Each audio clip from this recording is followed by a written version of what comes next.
मैं इनको दिल से आशीर्वाद देता हूँ कि ऐसे आदमी और भी हों।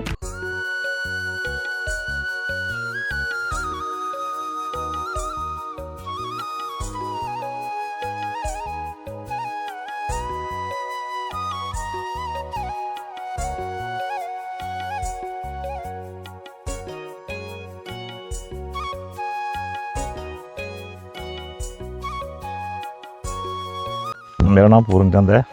मेरे पिता का नाम स्वर्गीय जयसी राम है। मैं गांव मदनपुर का रहने वाला हूं और 31 जनवरी 2018 को मैं सरकारी सेवा से रिटायर हुआ हूं। तो प्राकृतिक खेती जो है, मैं इसकी ओर क्यों आकर्षित हुआ, जब क्यों गया। एक बार क्या हुआ सर, मैं बाजार में गया और मैंने कुछ सब्जी ली। सब्जी क्या लेनी थी, गोभी ले ली। गोभी का बड़ा बोलबाला था कि गाँव में लोग गोभी खाते हैं, तो बाहर के पंजाब से आई हुई है जी। तो मैंने गोभी खरीद ली। गोभी जब हमने घर में उसको चीरा काटा तो देखा उसमें ना भूरे भूरे से उसके सुंडी के अंडे और इतनी लंबी एक भूरे रंग की एक सुंडी, लूड़ी या सुंडी जिसको जो भी बोलते हैं, हमारी पहाड़ी भाषा में लूड़ी बोलते हैं उसको, वो निकली। तो सब्जी तो सर मैं उसको वापस दे नहीं सकता था और मैंने मन ही मन सोचा ना कि ये जो बाजार की खास करके गोभी मुझे एक ही वैरायटी देखने को मिली कि जब तक मैं अपनी नहीं तैयार करूँगा तब तक मैं नहीं खाऊंगा।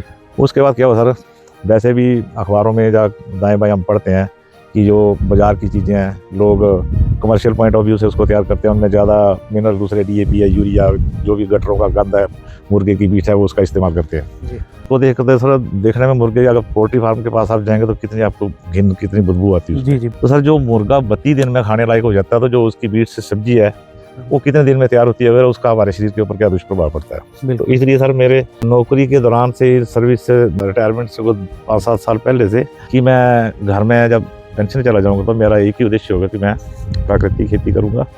और क्योंकि इसमें खर्चा कम है, ब्रेकास्त्र तैयार करना है, ब्रह्मास्त्र तैयार करना है, तो जो सामग्री है वो हमारे आसपास ही मिलती है। आपने बताया कि आप एक रिटायर्ड टीचर हो जी, तो आपकी जैसे किसानी करते हुए दिनचर्या क्या रहती है? 9 से लेकर 5 तक तो पूरे जिम्मेदारी होते हैं हम खेत में। कौन सी फसल है, किसको खाद की जरूरत है, किसमें पीलापन है, किसी में कोई बीमारी तो नहीं आ रही है, ठीक है, किसको तराई की जरूरत है, किसको कहीं बाढ़ देनी, बाढ़ में जैसे हमारे यहाँ बंदरों का प्रकोप बहुत ज्यादा है, विशेषकर तो उनकी भी हमें राखी करनी पड़ती है। इसीलिए सर मैं लगभग 8 घंटे जो मैं खेत में बिताता हूँ। बोलते हैं ना, जो मुझे आदत पड़ गई है कि मैं सुबह ना आधा पौना घंटा ना, जो हमारा DD किसान चैनल है ना जी, उसके लिए मैं जरूर डिवोट कर, क्या बताते हैं क्या नहीं है। कोई किसान प्रश्न मंच है, कोई उसकी वो फीडबैक दिखाते हैं, कृषि स्टार्टअप है, कोई नया एंटरप्राइज हो गया, हाँ, कोई हाईटेक खेती है, मतलब बड़ी सारी उसमें ऐसी स्कीमें हैं कि जिनसे मैं कोशिश करता हूँ वहाँ पर भी प्राकृतिक खेती की ओर ध्यान देने के लिए। मतलब उसमें कोई सैकड़ों उदाहरण देते हो जी। ये एक मेरी खुराक समझ लो कि उसको मैं जिस दिन नहीं देखूंगा तो मुझे ना कुछ तसल्ली नहीं होगी। सो आपका जो DD किसान है वो एक सोर्स ऑफ जो रेगुलर मोटिवेशन वो भी है। मैं तुलसीराम धीमान गाँव मदनपुर से हूँ। एक्स प्रधान है हम, 3 बार इस पंचायत में रहे 2001 से।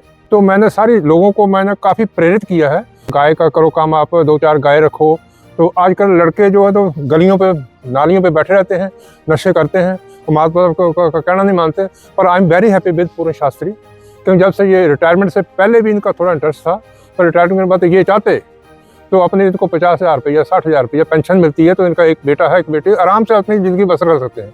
इंस्टेड ऑफ दैट उन्होंने इस काम को अपनाया है। मैं तो बहुत मैं इनको दिल से आशीर्वाद देता हूँ कि ऐसे आदमी और भी हों, तो इस खेती को, काम को उभारें और हमें गाँव वासियों को ताज़ी चीज़, फ्रेश चीज़ जो बिना केमिकल से इससे मिले। हमारी है कम से कम, हमारा कीमती चीज़ तो हमारी सेहत है। अगर सेहत नहीं रहेगी तो हम क्या करेंगे। हमारे गांव में, हमारी पंचायत में ये मिसाल है। मैं जब भी आता हूँ छोटा मोटी चीज़ लेता हूँ, मैं उसके पास ताज़ी चीज़ मिलती है, मैं खुश होकर लेता हूँ। मैं पैसे नहीं पूछता उनसे कितने पैसे लेने हैं, कोई ताज़ी चीज़ तो ताज़ी। तो आप साल भर में फसलें कौन कौन सी लगाते हैं? गोभी लगाते हैं सर हम, ब्रोकली आती है, फूल गोभी है, पत्ता गोभी है, कड़म लगा लेते हैं हम, चुकंदर लगा लेते हैं। तो सर हम एक चीज़ का ध्यान रखते हैं, ये खेत जो है मेरा वैरायटी ज़्यादा होती हैं, तो इनको कुछ आगे पीछे करना पड़ता है। जैसे मूली का 35 दिन का टाइम है जी, आलू जो है वो 3 महीने लेता है, गोभी 75 दिन लेती है। तो इनमें हम ना एक ही बट में जाए कि उसमें ना जैसे बीच का खाना, बीच का स्पेस थोड़ा पावर टिलर के लिए ऐसे ज़्यादा खाली रखते हैं, उसमें हमने गोभी लगा ली है और ऊपर हमने आलू लगा लिया है। ठीक है, और आलू से पहले क्या था सर, इसमें मूली थी। ठीक है, बट हमारी बनी बनाई थी, तो मूली हमने निकाल ली और आगे ये बट जो है हमारे आलू के लिए काम आ गई और साथ में हमने गोभी लगा ली। आपने मतलब क्रॉप्स ऐसे हिसाब से डिजाइन की है, जी, ऐसे तरीके से आपने सर्कल बनाया हुआ है जी जी कि आपकी जो है साल भर कोई ना कोई फसल आती है हाँ बिल्कुल, और मतलब आप सर मार्केट में सेल करते हैं। रेगुलर यहाँ लोकेलिटी में क्या है, जो पढ़े लिखे लोग हैं या कुछ जो प्राकृतिक खेती के ऊपर विश्वास करते हैं या हमारे यहाँ देखने भी आते हैं कि ये सब्जी तैयार करने में कौन सा मटीरियल जो है उसको यूज़ वो करते हैं, अच्छा प्रीमियम पे करते कोई हैं। इंसेक्टिसाइड वगैरह स्प्रे नहीं करते हैं या कुछ ऐसा कुछ नहीं डालते हैं। इसीलिए हमारी गोभी जो है, जैसे मैं बाजार में चला जाऊँगा तो उनको पता होगा कि वो मास्टर जी आए हैं ना और गाँव से आए हैं और मेरी सब्जी जो है सर वहाँ भरना मतलब कभी वापस नहीं आई। ठीक है, मैं पूरी की पूरी बेच कर आता हूँ। HM क्लोज है प्याज, जो आपके डिपार्टमेंट के और आपके सहयोग से जो एक अनरिलाइज्ड वैरायटी है, वो भी हमने इस बार लगाई। उसकी पनीरी भी लगाई है, वो बहुत बढ़िया पनीरी लगी उसकी, और जो उसका पौधे का आकार और जो उसकी जो चमक है वो कुछ अलग सी महसूस हो रही है, इसलिए मैंने वो पूरे का पूरा जो पनीरी वो लगा दी है। सर जैसे आपने बताया कि एक आप रिटायर्ड एम्प्लॉय हो, है ना, जी, जी। एजुकेशन डिपार्टमेंट से, जी। तो आप जैसे आप देखते होंगे आज की डेट में यूथ है जो हमारा, जी जी उसको आप एग्रीकल्चर एंटरप्राइज में वो कैसे एक तरह से फोकस कर सकता है? आजकल की युवा पीढ़ी जो है वो बेरोजगारी से ग्रसित है, जबकि जिसके घर में भी रोजगार है ना, वो भी उसको अनदेखा करके बाहर की ओर दौड़ रहा है। तो मुझे 8 साल हो गए सर पेंशन आए हुए, लेकिन मैंने एक चीज़ ये देखी है कि अगर आप अपने इर्द गिर्द ही रोजगार तलाश करेंगे ना, तो आप खुद रोजगार नहीं पाएंगे, आप दूसरे को रोजगार देंगे। मैं अपने घर की उदाहरण देता हूँ। मेरा बेटा है, बीटेक किया उसने, वो भी नौकरी के लिए इधर उधर आसमां मार रहा है, लेकिन मैं सोचता हूँ कि जैसे मैंने इस प्राकृतिक खेती को शुरू किया है और मुझे इसमें सफलता भी मिल रही है, नौकरी में भी काम करना पड़ेगा, वहाँ पर आप किसी के अधीन होंगे, जहाँ पर आपकी अपनी आज़ादी है, और इसका इतना बढ़िया रिजल्ट है ना कि पूछो मत। मैं अभी इनिशियल स्टेज पर हूँ, मुझे वैसे इसमें चलते चलते बड़ा टाइम हो गया, लेकिन मुझे अब लग रहा है कि मैं कामयाब हो पाऊंगा। मैं जो आप नेचुरल फार्मिंग की जो उगा रहे हो आप फसलें, जी जी है ना, उसको जो सब्जियां हैं इन पर्टिकुलर, है ना, जी, जी। यदि बात करें विशेष तौर पे, तो वो कैसे बेचते हैं आप? तो मेरे पास सर स्कूटी है ना, जी मैं 2-4 गट्ठे बना लेता हूँ इसको। जैसे गोभी मैंने अलग रख लेनी आगे जी पैरों में, डिक्की में भी मेरा ख्याल 10-12 किलो सब्जी मेरी लग जाती है। जी। 1-2 थैले में पीछे बांध लेता हूँ, जैसे फेरी वाले चलते हैं सर, उस हिसाब से मेरी ना सदवा मार्केट है, जी सदवा चला जाता हूँ। सुलियाड़ी है, ऊपर नियाड़ और गुरचाल गाँव है, नीचे चले जाता हूँ हिंदौरा घाट है, हिंदौरा घाट से पार्ली तरफ जाएंगे तो हटड़ी काफ़ी बड़ा गाँव है, उसमें मैं जाता हूँ। इधर ऊपर थाना तक, मतलब जाने को तो मैं और भी आगे तक जा सकता हूँ, लेकिन मेरी जो वैरायटी है शायद ये नूरपुर, चौगान, खुशीनगर, लेतरी लुतरी जो हो गया, थोड़ा सा एरिया मतलब इसी में खत्म हो जाती है मेरी सब्जी, कभी बचकर वापस नहीं ऑल आई इन ऑल आप बोलना चाह रहे हैं कि आपकी जो प्रोड्यूस है वो सारी जो भी फसल निकल रही है, बिल्कुल बिल्कुल सारी बिल्कुल की सारी बिल्कुल। और सर अक्सर होती है, कई पार्टियां ऐसी हैं जिनसे मेरा पारिवारिक संपर्क है, ग्राहक के साथ कोई बार्गेनिंग नहीं होती है, उसने ऑर्डर नोट करवाना मुझे कि सर इतनी सब्जी चाहिए, जाकर उसको थैला देना है सब्जी का और पैसे पकड़ने और बाकी। मेनली आज की डेट में हो रहा है, लोग मोनोक्रॉपिंग की तरफ चले जाते हैं, जी जी लेकिन कहीं ना कहीं मैं देखता हूँ कि जो आपका जो क्रॉप डाइवर्सिफिकेशन है, या जी, फिर जी। जिसको बोलते हैं फसल विविधीकरण, जी जी इससे फार्मर को क्या फायदे हैं, और जो मोनोक्रॉपिंग है जिसको बोल देते हैं कि एक ही फसल जो लगाते हैं जी, जी। किसान, उससे क्या नुकसान है? हमारे हिंदुस्तान में ना किसान जो है वो सुसाइड आत्महत्या करते हैं जी उसका सर यही कारण है। तो अगर वो एक चीज़ ना लगाकर जी। मतलब 5-7 आइटम जो है उनको लगाएं, एक में डूबेंगे तो दूसरी में हो सकता है ऊपर उठ जाए। जी जैसे हमने इस बार कणक के साथ मटर लगाया हुआ है, जी हो सकता है मटर का रेट डाउन होगा तो कणक जो है वो कणक तो सरकार ने जो बताया वो प्रिस्क्राइब रेट उसी के ऊपर खरीदेगी। जैसे मान लो कि 10 कनाल का प्लॉट है, तो 10 कनाल के प्लॉट में ना कम से कम 6-7 वैरायटीज है, और जो उसको उम्मीद लग रही है, और आजकल जैसे डीडी किसान चैनल ही बताता है, जैसे कमोडिटी विशेषज्ञ आते हैं हमारे ना कि कौन सी क्रॉप जो है उसको आप स्टॉक करो, इसके ऊपर आपका ज़्यादा प्राइस बढ़ने वाला है, जी कौन जो है इसको निकाल दो, इसके ऊपर मतलब ज़्यादा क्वान्टिटी इसकी ज़्यादा मात्रा में निकल गई है। जी। तो मेरे आइडिया में सर मैं इस पॉइंट से मैं बड़ा सहमत हूँ कि एक चीज़ ना, एक वैरायटी ना लगाकर मतलब उसको विविधीकरण में बांटना जाए वो बहुत आवश्यक। मेरा ज़्यादा क्वांटिटी में आम लगा हुआ है, लगभग 2 एकड़ में, जी। तो खैर इससे मैं मार्केट अच्छी हो तो मैं 4-5 लाख रुपया मैं कमा लेता हूँ। इसके अलावा मैंने ग्राफ्टेड लसूड़े लगाए हुए हैं, जी जो गर्मी के दिनों में 50, 60, 70 रुपये से नीचे जिसका रेट देता हूँ बेच लेता हूँ। नींबू मेरे पास हैं नाशपाती है मेरे पास है, गलगल है, गमीरी है। इसको सर वैसे कोई अचार की तरह खाता है या कोई वैसे खाता है, लेकिन आप इसका खट्टा जो है वो उसको निचोड़ कर आप इसको प्रोसेस्ड आइटम बना लो ना, तो आपका खट्टा जो है वो मार्केट में बड़े आराम से 100-150 रुपये बोतल बिक जाती है। और सर हमारी जो लोगों की नज़रों में गमीरी या गलगल ऐसे बर्बाद होने वाले हैं, अगर इनसे पैसे हम कमा लें तो किसान को और क्या चाहिए। आपके बोलने का मतलब है कि जो हॉर्टिकल्चर है जी जी, उसमें भी विविधीकरण जरूरी है, बिल्कुल जरूरी है सर। अदरवाइज कई बार होता है कि आम के रेट डाउन आ जाए, तो बिल्कुल आपके पास बिल्कुल कोई ना कोई और ऑप्शन होता है साल में जो है वो बिल्कुल। रिकवरी हो जाती है। ये आम भी एक ही वैरायटी के ना लगाकर किसान को मतलब 5-7-10 वैरायटियाँ जो है वो अपने बगीचे में विकसित करनी चाहिए। जैसे हमारी दशहरी है ना, तो दशहरी के बारे ये रहती है 25-30, 25-30, 35-40 के आसपास।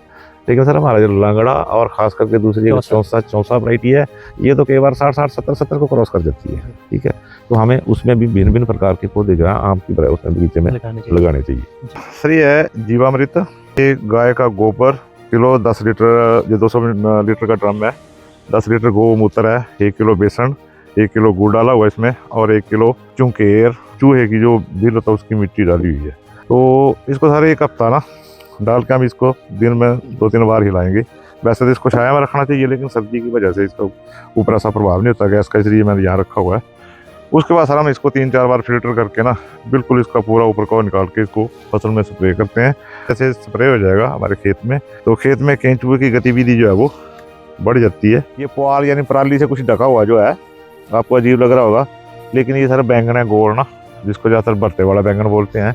ये 2 से लेकर सर 3 साल की फसल है। ये हम क्या करते हैं कि दिसंबर में, जैसे जनवरी में इसका नए सिरे से अंकुरण होगा ना, तो दिसंबर में हम इसको काट देते हैं। वैसे बड़ी टहनियाँ जो है इसके ऊपर पाला पड़ता है और ये ज़्यादातर सूख जाता है, इसलिए इसके बचाव के लिए हमने इसकी टहनियों की पहले कटिंग करके और इसके ऊपर पुआल डालकर इसको 15 फरवरी के बाद निकाल देंगे। उसके बाद दोबारा इसकी गोडी गाडी करेंगे, घास फूस निकाल के, और फिर ये अगले साल से फिर से फ्रूटफुल होना शुरू हो जाएगा। गेहूँ जो है ना, इसमें मैंने मटर लगाया हुआ है। एक दूसरे पैसे जो हमने अपने किचन गार्डन में लगाते हैं ना, तो टहनियाँ लगाते हैं तंगड़ इसको खड़ा करने के लिए। कण की इसको एक तो सपोर्ट मिल रही है, ये गिरेगा नहीं, ऊपर तक भी आ जाएगा, भरपूर भी फल जाएगा। और दूसरा फायदा इसका यह है कि सर इससे गेहूं को ना भरपूर नाइट्रोजन मिल रही लगातार 24 घंटे जहाँ तक मैंने पढ़ा है।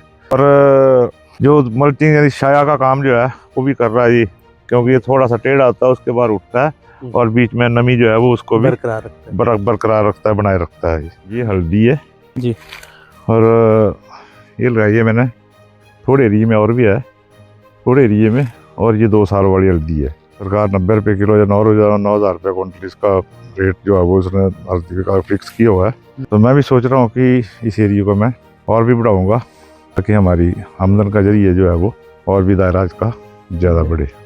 मैं खास करके अपने स्थानीय जब दूसरे भारतवर्ष के सभी किसानों, ये किसान भाई जो हैं जो इस पेशे की ओर आकर्षित होना चाहते हैं, मेरी उनसे यही प्रार्थना है कि वो स्वयं और अपने आगे जो युवा पीढ़ी जो है उनको फार्मिंग के लिए, खेती के लिए प्रेरित करें, प्राकृतिक खेती के लिए प्रेरित करें।